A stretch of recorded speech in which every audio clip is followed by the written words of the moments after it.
રાજકોટમાં નવરાત્રિમાં વિધર્મીઓના પ્રવેશ પર પ્રતિબંધની માંગ કરવામાં આવી છે। આંતરરાષ્ટ્રીય હિન્દુ પરિષદ દ્વારા વિરોધ કરવામાં આવ્યો।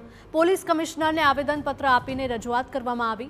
લવ જેહાદની ઘટનાઓને રોકવા માટે આહવાન કરવામાં આવ્યું। નવરાત્રિ હિન્દુઓનો તહેવાર છે અને તેમાં વિધર્મીઓનું કોઈ જ કામ નથી। વિધર્મીઓ મૂર્તિ પૂજામાં માનતા નથી તો દાંડિયા રમવા માટે કેમ આવે છે? આયોજકો તિલક અને આધાર કાર્ડ ફરજિયાત કરે તેવી માંગ કરવામાં આવી। આયોજકો વિધર્મીઓનો પ્રવેશ નિષેધ કરે તેવી માંગણી કરવામાં આવી।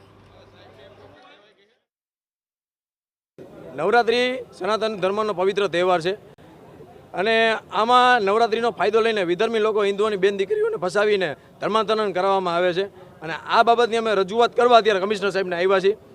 અને બીજી બાબત એ હતી કે નવરાત્રિમાં કોઈ સનાતનીય સિવાય વિધર્મીનો પ્રવેશ નિષેધ કરવામાં આવે। કોઈ પણ વિધર્મીની અંદર એન્ટ્રી આપવામાં ન આવે, કારણ કે સનાતન ધર્મમાં એ લોકોનું કાંઈ કામ નથી।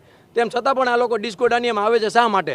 ન તો એ લોકો માતાજીને માનતા, નથી એ ભગવાનને માનતા, તો પણ એ લોકોની આવે છે શા માટે?